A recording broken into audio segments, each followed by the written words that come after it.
Now, we are going to start with the plant's life cycle. Plant life cycle has many steps. We are going to take every step alone. Today, we are going to cover seed dispersal, germination, and flower formation. Tomorrow, we are going to see how does plants reproduce. So, a life cycle of plants starts whenever I have a fruit. Let's assume today when I have an apple. Inside the apple, there are seeds. Now, those seeds are going to grow to be a new apple tree. So step number one, those seeds have to be spread. So step number one, seed dispersal. Seed dispersal is the process by which seeds are spread. There are 4 different ways to spread out the seeds. Number one, by wind, water, animals, and explosion. Each kind of a seed has a different way to be dispersed. Let's start with the first one, which is by wind. What are the seeds that can be dispersed by wind? The seeds that can be dispersed by wind are the seeds that they do have a wing-like structure, or they have a parachute-like structure. Why is that? So they can fly by the wind. One more time. I have wing-like structure or a parachute-like structure. All of these examples can be spread out by wind. So dispersed by wind. What are the keywords? Wing-like structure, or a parachute. Or by the picture, which is example of it, is the dandelion. Now dispersed by water. Usually they're going to ask you about the coconut because it is the easiest and it is large and clear. Coconut are seeds that can float on water.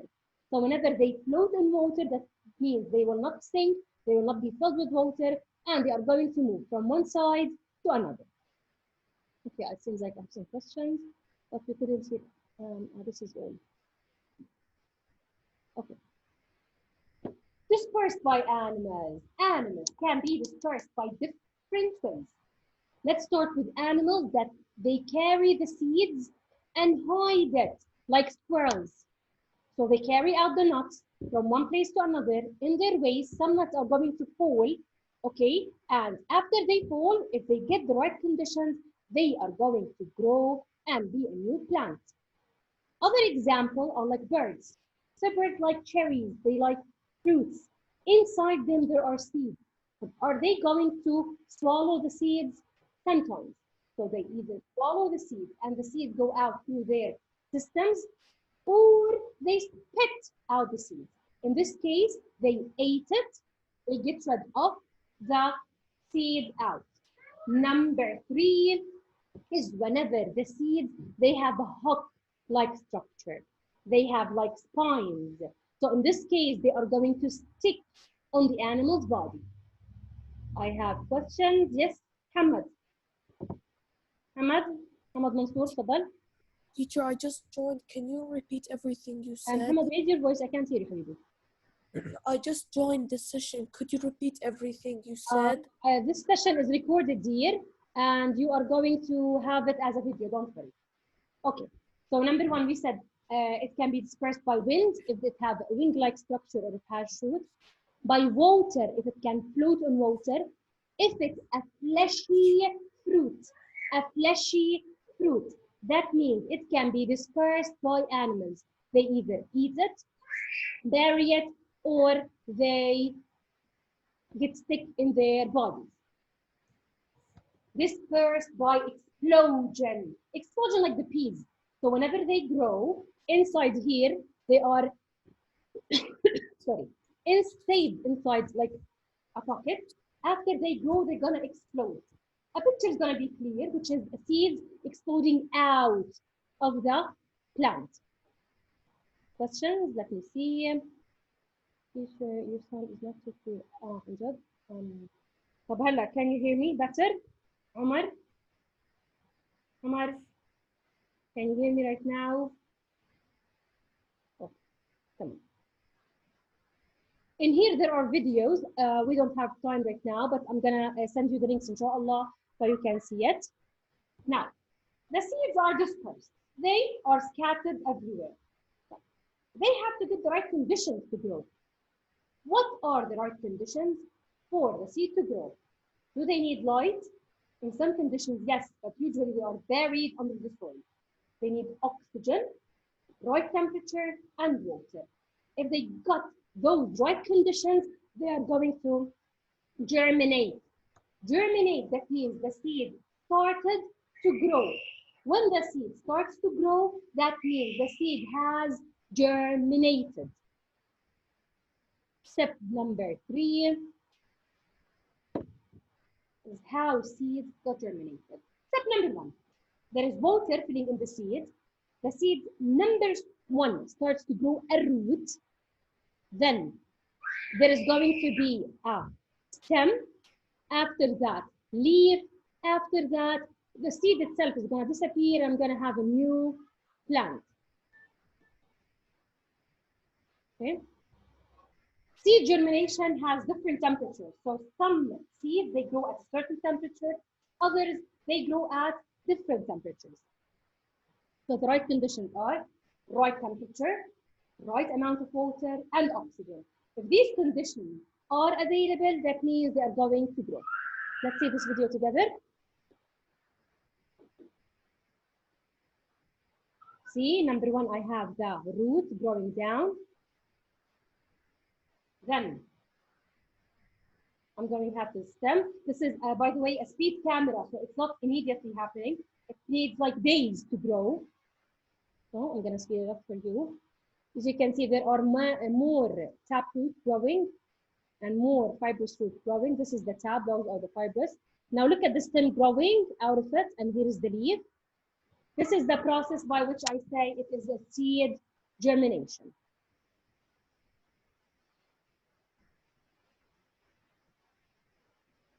I'm going to make it a little bit faster so we can save time. Okay. Now look at the leaves. We started with 2. After a while, they're going to be 3, and so on. And I'm going to have a new plant. This is a simple seed for us to see how do they germinate and how do they grow. If you have any questions, kindly raise your hands. No questions? Okay, good. Just 1 second, and I'll be back. Just a second.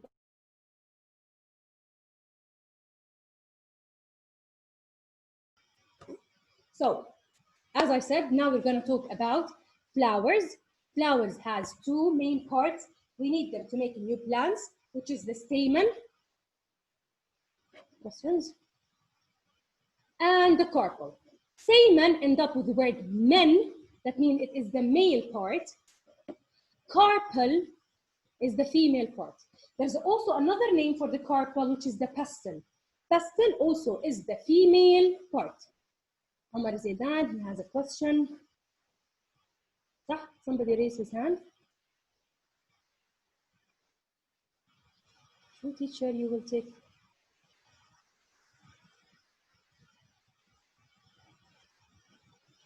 Okay. Part of the flower. Number 1, the stamen. It has the anther and the filament.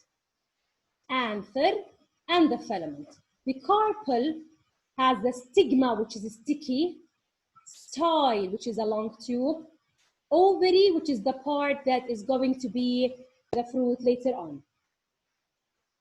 Number 1, the flowers are colorful. Why do you think they are colorful?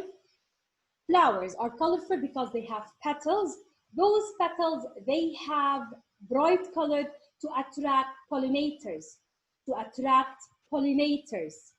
okay? So some of them are attracted by white color, red color, pink color. Different pollinators, they have different insects for different colors. Also inside it, there are nectar, which is this juicy food for some birds and insects.